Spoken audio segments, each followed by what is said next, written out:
Olá a todos. Hoje nós vamos continuar conversando sobre este livro aqui, ó, Conspiração do Gênesis 6, como as sociedades secretas e os descendentes dos gigantes planejam escravizar a humanidade. É um livro muito interessante e antes de começar eu quero responder um ponto aqui, que é o seguinte, ó. Vamos lá. Onde nós estamos neste livro aqui?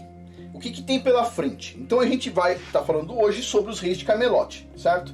Então na página 459 do livro. Aí depois, essa parte aqui, o rei de Camelot, já é interessante, é um pouco interessante, mas a gente está num capítulo que fala muito sobre linhagens, né? As linhagens e por que essas linhagens pensam que elas são as mais importantes, etc. Tal.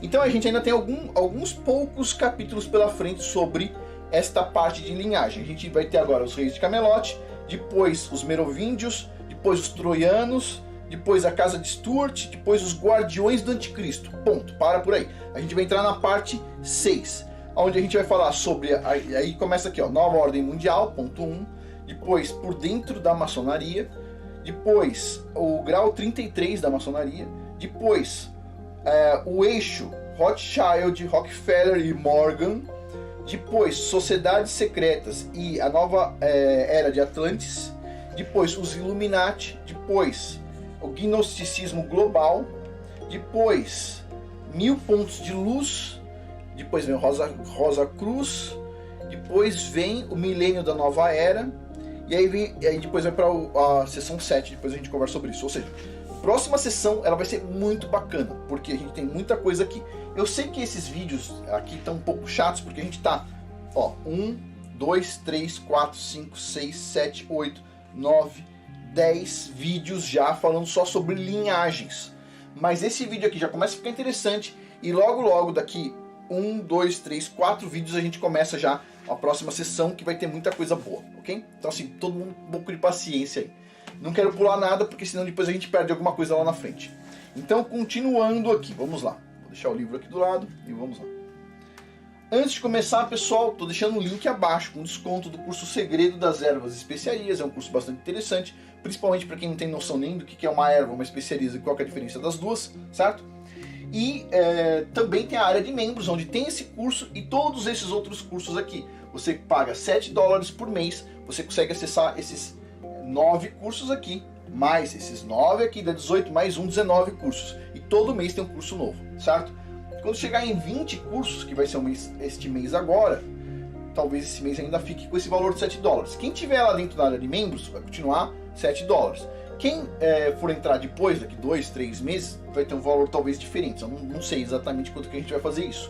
Mas por enquanto ainda está $7. Você tem esse curso aqui, ó, Chucrute, Bitkivas, Kombucha, curso de liderança, um curso muito bem avaliado, Networking, uma base de apoio para o sucesso, para os negócios, B2B, né, Business to Business, como vender serviços de alto valor, como aprenda a vencer a timidez, ó, Kefir, Segredo dos Chás, Casamento Bíblico, nível 1, a gente vai ter depois mais para frente o nível 2, depois, ó, Arte dos Preços, a diferença entre lucro e prejuízo, Brainstorm para negócios, ó, vídeos de negócio, Produção de lenha familiar para iniciantes. Eu acho muito interessante, mas as pessoas não gostaram muito, assim, não é muito prático para o Brasil, eventualmente, mas é um curso que eu gostei de fazer.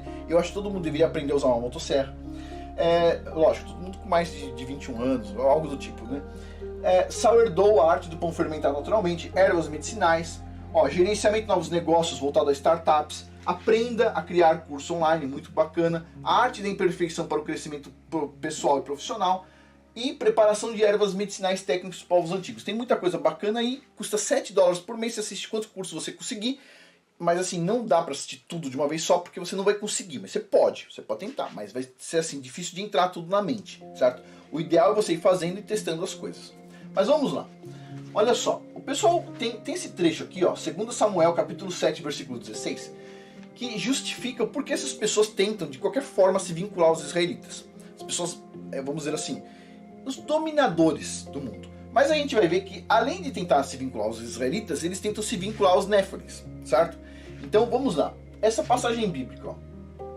Sua casa e seu reino durarão para sempre. Diante de mim, seu trono será estabelecido para sempre. Então, com essa passagem aqui de 2 Samuel, esses caras poderosos dizem assim, não. Como é que é? Sua casa e seu reino durarão para sempre diante de mim? Seu trono será estabelecido para sempre. Ou seja, não, a gente quer isso aqui. A gente quer exatamente isso aqui. A gente quer o direito de ter isso aqui. Eles querem. Então eles tentam se vincular aos israelitas por causa disso, eles tentam se ligar à casa de Davi por causa disso aqui, porque eles querem justificar que eles vão ter um reino para sempre. Mas isso não é real, certo? Além disso, eles vão se vincular, a gente vai ver, aos Néfilins mais para frente. Então tem alguns problemas aqui. Mas vamos lá. Acima de todas as casas reais europeias de conspiração, no início da Era Comum estavam quem? Os Merovíngios, que é o assunto do próximo capítulo. Mas como os Merovíngios foram ligados às dinastias britânicas do Graal? E por que a conexão é significativa? Vamos lá. Ele sempre começa o capítulo fazendo perguntas, né? Eu gosto disso. O pai de Lúcio, o rei Coel, teve uma filha, Atildes. Atildes casou com o rei francês Marcomir IV e deu à luz a Clodomir IV da dinastia Merovíngia. Assim, a linhagem de Ana e José de Arimateia estaria, hipoteticamente, pela lenda desses caras, lenda, estaria ou está diretamente ligada à dinastia Merovíngia, pois a linhagem de Lúcio e Coel, ambos descendem de forma de volta a José de Arimateia através de Ana e José de Arimateia. Além disso, esta genealogia conecta os Merovíngios à suposta linhagem davídicas de Israel e as linhagens irlandesas de Tara. Ou seja, eles tentam, primeira coisa, eles pegam José de Arimateia e dizem assim, José de Arimateia na verdade era Tiago, irmão de Jesus. Então, Tiago, na verdade, José de Arimateia não é José de Arimateia, é Tiago, e Tiago foi para a Europa. E aí na Europa, Tiago aí vai ter uma descendência que vai cair lá nos Merovíngios, e isso vai justificar porque eles são da casa de Davi, visto que se o Messias era da casa de Davi, então o irmão dele também era da casa de Davi, portanto, eles vão tentar usar isso aqui para falar o seguinte, nós somos a realeza verdadeira. Ok, mas é a ideia deles lá, a lenda deles. Ok, continuando aqui. Gilbert Wilson e Blackett escrevem que Ana era a suposta filha de ainda outra Maria e um José Barzabás, conhecido variantemente como Barrabás. E ou Maria era esposa de Clopas, em outras lendas. E Maria também era casada, possivelmente uma terceira vez, com Alfeu, que de alguma forma é identificado como José de Arimateia. Então, Alfeu é José de Arimateia, e José de Arimateia, na verdade, é Tiago, e assim vai. Ou seja, os caras fazem isso aí de propósito, né? Ana era a esposa de Beli, filho de Lud. Bom, Gardner escreve alternativamente que Ana era filha de José de Arimateia. Tem várias, você vê? Tem várias opções, são várias lendas. Nenhuma bate com nada, certo? Ok. E que Ana então se casou com a dinastia Camelot via Beli e começou uma nova grande dinastia cristã celta. Cristã celta. Isso daí é brincadeira. Só se for o cristianismo de hoje, que é totalmente pagão. Aí sim, os celtas são pagãos junto com o cristianismo de hoje, que é pagão também. Aí faz algum sentido, mas tudo bem, continuando aqui. A dinastia cristã celta, o que, é claro, acabou produzindo o rei Arthur. Claro, é óbvio. Ana casou-se com Guerdidic, ou Arviragos, e ou Lud. Ninguém sabe com quem a mulher casou, mas dizem que então tem essa linhagem. Dependendo da lenda, produzindo então Beli, ok? Esse aqui é de um seriado aí que chama Camelot, alguma coisa do tipo, a gente já vai falar sobre ele. Essas ligações geraram dois reinos galeses, a Balak e Balad, com a dinastia Avalon de Arthur e Bran. O abençoado e Carodoc, da dinastia galesa que produziu o rei Lúcio. O rei Arviragos, ou esse nome esquisito, era irmão do rei Caractacus. Tá de brincadeira. Ele era o Pendragon, rei da ilha, que inexplicavelmente concedeu a José de Arimateia as terras de Glastonbury. A dinastia de Arviragos ficou famosa como a casa de Camelot, que significa luz curva, mais tarde, então, romanticamente corrompido para Camelot. Então, Camelot virou Camelot. E tem um seriado, então, que tem Camelot, pelo que eu estou entendendo do seriado, que eu não assisti, não vou assistir, não vou perder meu tempo, certo? Tem muito livro para ler, ao invés de ficar assistindo porcaria. Esse aqui deve, em tese, aí ser o rei Arthur, né? Afinal de contas, ele é descendente de israelitas, então é óbvio que ele seria loiro. É lógico, pô. Descendente de israelita. Você não vê lá no Oriente Médio todo mundo loiro? É lógico que estão todos loiros. Lá na África também, todo mundo loiro. Óbvio, tão óbvio. Por que vocês acham que o pessoal pinta o Messias aí, as imagens dele tudo de loiro? Por que vocês acham? Pensa aí, pensa um pouco aí. Pois bem, continuando aqui. Branlir, da dinastia Lúcius, era o cunhado de José de Arimateia, nessas lendas.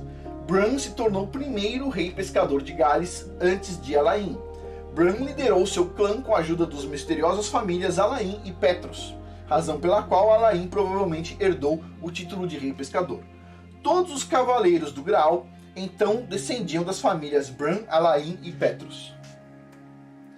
O irmão de Bran era o rei fulano de tal, o pai do ciclano. O rei Leir, ou Lir, pai de Branwen. Embora outras lendas citem Manuidan como irmão de Bran e Branwen, sendo irmã de Bran. Pronto, esses nomes aí eu tô falando aqui porque vai que apareça alguma coisa interessante. Mas, tipo assim, esquece, ok? É tudo lenda. Continuando aqui, outras lendas citam Bran Lir como sendo filho Nephilim de Lir, o rei sobrenatural do mar, Atlântida, e o filho de uma mortal chamada Panardun. Bran não era mortal normal, de acordo com a lenda, assim como seu pai mítico Lir não era um mortal normal. Bran era um gigante sobrenatural de proporções tão imensas que os humanos normais pareciam anões ao lado dele, o que de alguma forma conecta as lendas de Arthur, o Graal e Rex Deus de volta aos gigantes Néfilins e Atlântida. Ou seja, de novo, os caras querem ter conexão com o israelita e ao mesmo tempo querem ter conexão com o Néfilin. Aí fica difícil, porque os israelitas mataram tudo quanto é Néfilin possível, certo? Ou seja, não tinha nenhuma afinidade ali. Tudo bem, continuando. Conectar o Graal, Arthur e Rex Deus de volta aos Néfilins e Atlantes não é uma coincidência. Em vez disso, esta é uma referência metafórica direta a seus ancestrais. Isso é real.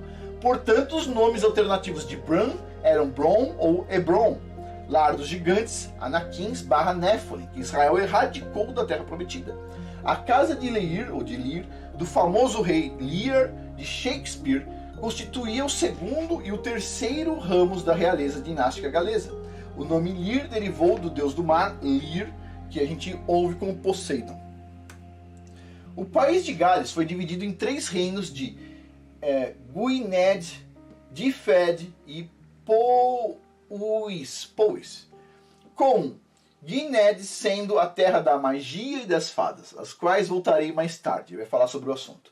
Arthur e seus merovíndios, primos reais que governaram a França, constituíram a famosa Ordem Sangreal da Távola Redonda. Já ouviu falar da Ordem Sangreal da Távola Redonda? Vai vendo. Esta ordem foi dedicada como guardiões dos segredos do Graal. A realeza do Graal, da linhagem britânica, permanece leal e respeitosa à dinastia merovíndia francesa, até a dinastia merovíndia entrar em colapso por volta do ano 751 d.C. E aí tem uma figurinha aí dos Cavaleiros da Távola Redonda, certo? Pois bem, com Graal no meio, ó, o segredinho deles, segundo eles mesmo. Isso era mais evidente na Bretanha, a terra conquistada por Arthur quando a corte do dragão britânica caiu nas mãos dos saxões na Inglaterra após 650 d.C. Os descendentes súditos de Arthur na Bretanha se sentiram obrigados a aceitar a soberania dos francos, descendentes de Clovis, os merovíndios, por causa de sua linhagem real conjunta com a corte do dragão britânica. Posteriormente, eles fizeram o mesmo por meio da invasão da Norse Rex Deus, que abordamos, na verdade, anteriormente. E a gente para por aqui. No próximo capítulo a gente vai falar sobre os merovíndios, onde começa todas essas linhagens reais aí, etc. tal. Pois bem, tem muita história boa aqui pela frente, pessoal. Eu peço um pouco de paciência. Tem pessoas que falam assim: pô, Afonso, esses vídeos são chatos. É chato também fazer o vídeo, ok? Por quê? Porque não é tão legal. Tem coisas legais aqui, só que eu não tô querendo pular nada, porque eu não quero perder nada do final, certo? Quando eu estava no início do livro aqui, eu falei assim: oh, tem uma parte interessante aqui. Eu fui no final e não entendi absolutamente nada. Então eu penso assim, tem algumas coisas aqui que é interessante a gente saber. Se alguém for assistir os vídeos separadamente, eu sempre tento colocar alguma referência dos vídeos anteriores. Então tipo assim, isso significa tal coisa, porque eu já sei, eu já li com vocês aqui, então eu vou comentando também, vocês vão colocando no comentário. Mas é isso, pessoal. Então assim, um pouquinho de paciência, a gente já está terminando essa parte de linhagens. E a gente vai agora para os merovíndios. Pois bem, e para finalizar, lembrando, pessoal, link abaixo do curso Segredo das Ervas e das Especiarias. E quem tiver interesse não só nesse curso, e mais em vários cursos do canal, você tem a opção de pagar $7 e acessar os 19 cursos do canal, incluindo o curso novo. E todo mês, se você está lá pagando $7, tem curso novo entrando lá. Todo mês tem um curso novo. Este mês, talvez o curso que está mais engatilhado para sair vai ser o curso sobre educação dos filhos e coisas do tipo. tô achando. Ainda tô organizando melhor as coisas, daqui umas 2 semanas talvez esteja pronto. Ou também tem outros cursos paralelos sendo feitos, vamos ver o que sai primeiro, mas eu acho que vai ser esse aí. Bom, pessoal, e basicamente, então, deixa eu ver aqui, ó, tem vários cursos aqui, lembrando, link abaixo. Por hoje é isso, muito obrigado a todos pela atenção, até mais.